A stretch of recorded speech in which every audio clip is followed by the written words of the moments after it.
Just last month, the FBI hate crime report was released for the year 2011. It revealed that the number of hate crimes reported to the police declined slightly compared to the previous year.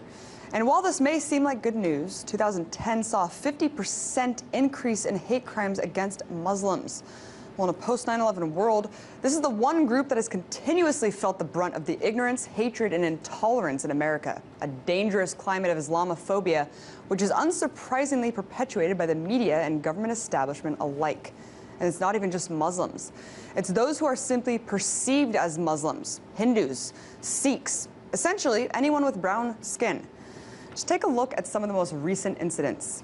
A 52-year-old man named Randolph Lynn was just convicted of lighting a prayer room on fire at the Islamic Center of Greater Toledo.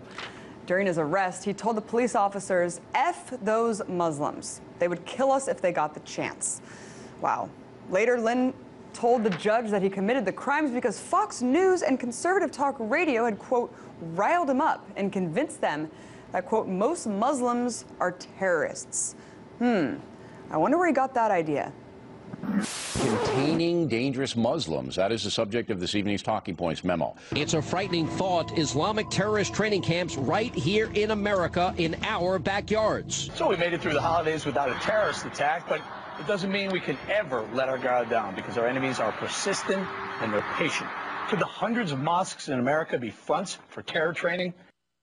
Or how about the case of Sunando Sen, a 46-year-old Hindu man who was pushed onto a New York City subway track and killed by an oncoming train? The perpetrator, now identified as Erica Menendez, said, quote, "I pushed a Muslim off the train tracks because I hate them. Ever since 2001, when they put down the Twin Towers, I've been beating them up."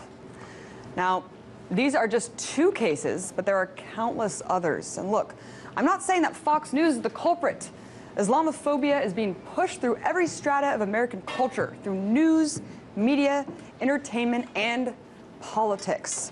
So, to talk about this trend and what can be done to change course, I'm joined by Nadhira Al-Khalili, legal counsel at the Council on American-Islamic Relations, or CAIR. Thank you so much for coming on, Nadhira. Thank you for having me. So you're a legal counsel for a very large Muslim organization. The FBI, we just heard the stats, released this report saying that hate crimes have gone down, but really, I mean, when it comes to the Muslim community, it seems like they're escalating. Could you comment on kind of this trend? Absolutely. Well, we noticed a very large spike starting in around July of last year, and it continued until September, and now we're seeing this recent uptick. For example, the gentleman that was pushed into the New York subway, and the gentleman that just pled guilty to burning a mosque in Toledo, Ohio. So it's just been continuing at a just amazing pace since around July of last year. Well, it's really strange. It seems, and obviously I'm wrong, but logically it would seem to me that, you know, the more time passes from a traumatic event like 9/11, you would think that more people would become tolerant. The propaganda would stop working on them. The fear would be curbed. Obviously, this isn't the case. Right, Why are we seeing this continue? Well, right, yeah, you would think that, but, you know, CAIR's been around since 1994, and we've been doing the same thing. We've been trying to educate people about Muslims and trying to educate them about Islam. But recently, the Islamophobes, there are people who are professionals whose main job is to say and do negative things about and against Muslims. These people have been now giving wider stages, have been given more time on the air, on news media. For example, Fox News, as the gentleman stated before, has now been featuring many more Islamophobes than they ever have in the past. And we believe that the media has a direct correlation to the things that are happening in real life. And Pamela Geller's whole campaign, Exactly. the ads really getting vicious, showing the Twin Towers exploding in the subways. It's just unbelievable. I mean, Right. you just mentioned the media. We just heard these outrageous clips from Fox News. Of course, that's the extreme side of it. There's a lot more covert propaganda as well, creating Absolutely. this Islamophobia. But I mean, really, should we be blaming the media, or do we ultimately blame ourselves for being intolerant, lacking empathy? I mean, yes, that's really, exactly where's right. the fault lay? That's exactly right. We can't blame the media. We can only blame the people at the other end of the media, the people who are absorbing the message, because the message is going to be there. And it's a vocal minority who make these negative statements and have these negative opinions about Muslims. And yes, they've been getting more airtime, and Pamela Geller has subway ads calling Muslims savages all throughout the New York subways. But it's up to the American people to look at them and to think, and not to let the media control what they think and what they do. So it's up to the American people to actually go out and try to find out the truth and try to find out information, and not just sit on their living room couches and absorb the things that they are being fed by Fox News and by other conservative media outlets. But it's also, like I was saying before, I mean, it's so covert as well. We have Fox, but there's also a lot of sophisticated propaganda kind of entering the subconscious of even the more intellectual, like liberal base, like shows like Homeland. I don't know if you're aware of this show. It's like, it brings you to the edge, saying the CIA, you know, yes, we're evil for doing drone strikes, but then ultimately Muslims are you know, they're all terrorists. I mean, pretty much is like this takeaway message from that show. What damage does this kind of I mean, it's just all different elements of perpetuating this myth. The damage is obviously deadly. You know, there is a ramification, and people die from Americans absorbing these negative messages. And so what we have to do as Americans is sit back and say, well, this society should not allow for any minority group to be persecuted. A society is successful when every single member of the society has rights and has protections. We cannot live in a community that says love your neighbor unless your neighbor is Muslim. So we need Americans to say every single person, every minority, every member of a protected class, of a small group of people who might be maligned by the media, might be maligned by their neighbor, whoever, we need people to say, no, that's not correct. These things that you're saying are not correct. We cannot give a negative aspect and negative characteristics to an entire group of people just based on something that we hear in the media. And this is kind of, you know, a very difficult thing to ask Americans to sometimes step away from the things that they're being taught and to take a second look.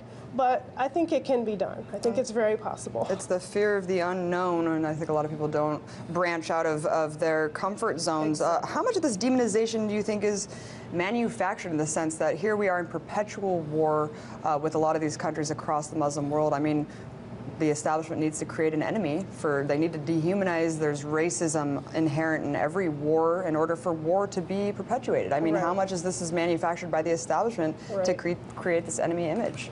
A lot of it is, and as you just mentioned, there needs to be a war, there needs to be a perpetual war, and someone is profiting from this war, and it's not you and me and other, you know, members of the American society as a whole. There's a small group of people who are profiting from this, and for them, they need to continue with the stereotype and these negative images so that the American people will buy into this and say, yes, Congress, give more money to the military so that they can continue, you know, expanding the military budget, or having drone strikes, or allowing the president to have a kill list, or all these things that Americans know about, but they're just kind of complacent about because they've been taught that, well, we need this to protect our country, to protect our values from the other, who are Muslims, Muslims are being portrayed as the other. The other, which has been demonized, dehumanized, of course, easier to accept that reality. And just to wrap it up, I mean,